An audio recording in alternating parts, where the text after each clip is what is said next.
Hey everyone, welcome back to the channel. Thanks for tuning in for another episode. Today we get a question from not just one viewer, but multiple viewers who want to know what I do after the bite stops in a specific spot. Meaning, I may have caught several fish from a certain area. Do you pick up and leave, or do you do something different to try to catch a few more fish? And I think it's a really good question, and I think it's one that most anglers at some point have to make a decision about, right? I mean, this happens quite a bit where you go and you start catching a bunch of fish and then all of a sudden they just stop biting. And I got to tell you, in a lot of instances, I think if you choose the wrong choice, it can cost you from catching a bunch of fish. Because I've seen a lot of instances where if you can figure out how to catch a few more fish from that spot, if they're there, you actually can have a really good day of fishing. So I want to jump into that. I do want to remind you though that if you're looking for more content from me, check out my members only page. You can go to my YouTube homepage. Also, today's video is brought to you by the Deep Dive app. This has had an amazing new update. As you guys know, I love the water clarity feature. As you can see right here, we're looking at Grand Lake, which just had a whole pile of rain come into it. It went from being really clear to having a lot of dirty water coming in the bottom end of it. Just an amazing feature to be able to determine where the clear water is versus the muddy water. So Deep Dive has just also introduced stream flow. Now this is a really cool feature that shows all of the water input coming into certain reservoirs and the amount of water coming in. So they measure it in cubic feet per second. You can see in this case, this is just a small creek, but then you can see the projected as well as the previous flows. If we move up the lake here, get into one of the larger rivers coming in, you can see here that we've got 490 cubic feet per second. And then it shows you that there's not much of a change expected. Now, if there's some rainfall coming, I'm sure those projections will change. If we scoot on over here to take a look at Kentucky Lake and Barkley Lake, much larger river systems, the Tennessee River, you can see what the projected outflow is going to be there, 28,000 cubic feet per second. Go check the Cumberland River here. We got 9.4 thousand cubic feet per second. Just an amazing feature that allows you to see all of the different water flows coming into the different parts of the lake. You can see which ones might be the most affected, which ones won't be affected, see what the projected outflow schedules are. A major feature to help you catch more fish. And that's on top of some of the other new features like the wind effects. Now, the wind effects is really cool because we've had wind effects as part of the app in the past, but all it did is show where the wind was hitting the shoreline the most, as you can see from the dots, the orange and bright red dots, which indicate where the wind is really striking. But now the wind feature also indicates what the wave action is like on the lake itself. So some of the features you're going to get from this is determining where to get from place to place safely by avoiding the heavy, rough water conditions. You'll be able to determine where you may have some of the strongest current flow and some of the places where you can fish to stay protected. Now, along with that, you still have some of my favorite features like the patterns that you've got on the lake that indicate the best baits and lures to fish with. You've also got the water inflow app, which shows you where a bunch of the rain input comes in. That can be an amazing pattern to fish throughout the year.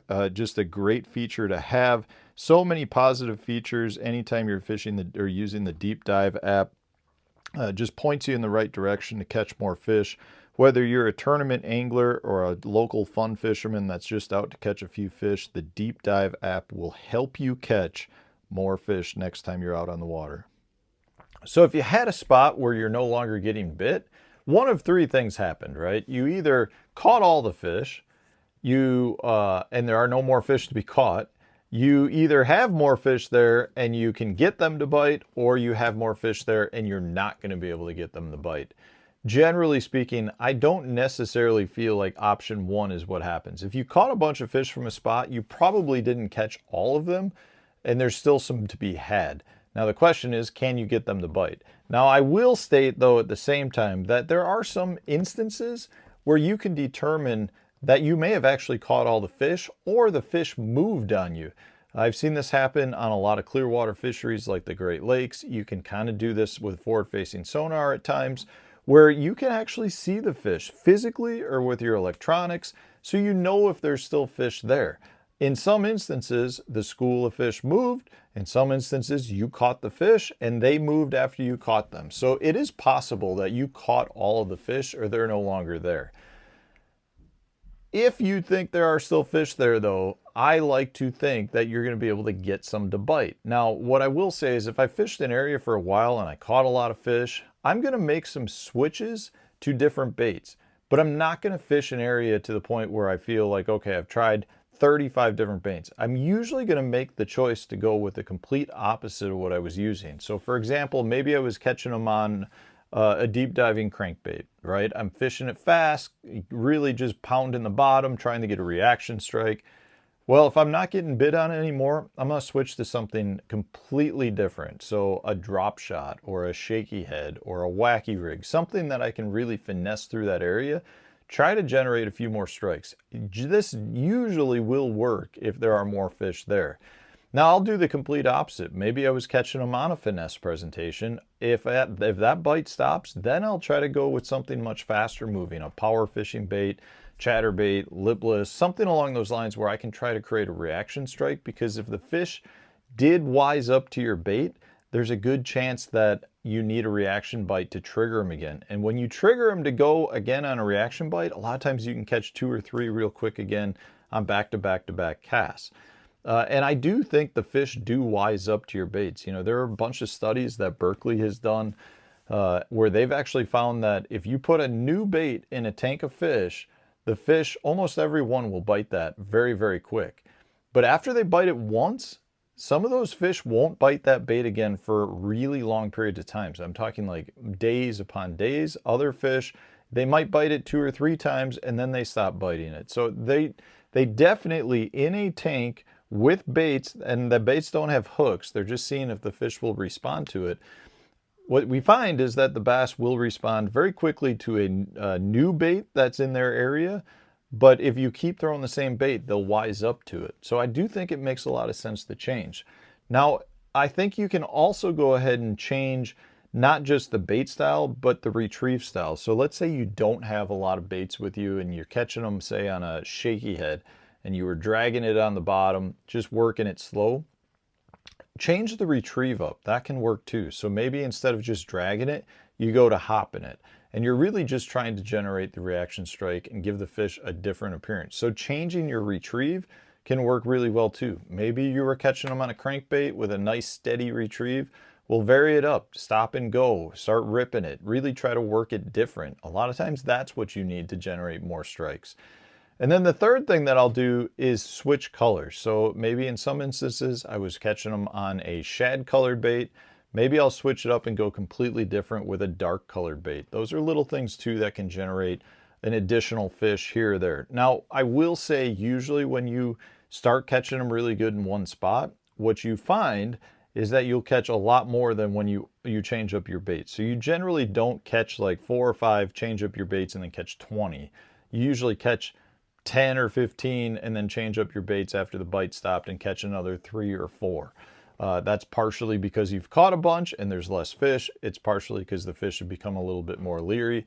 But it's good to keep in mind you're probably not going to make a change that all of a sudden generates 20 times what you were catching. Now, if I think the fish are done biting, I can't get them to bite, that's when I decide to move. So when I move, generally speaking, I'm going to try to find the same sort of thing. I'm going to look for the same sort of setup that had that school of fish on it. Because if there was one school of fish in one location, a lot of times you can find similar schools of fish in a similar location not too far away. And I generally don't like to go to different parts of the lakes.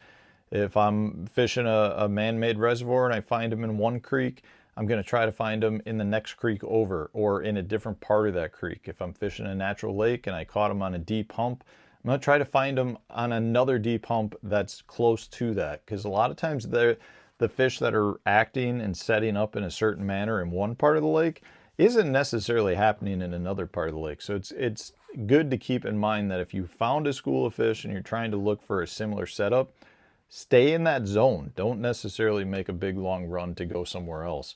But that's what I do. I know this is a common question that anglers have all the time. Do you stay or do you go?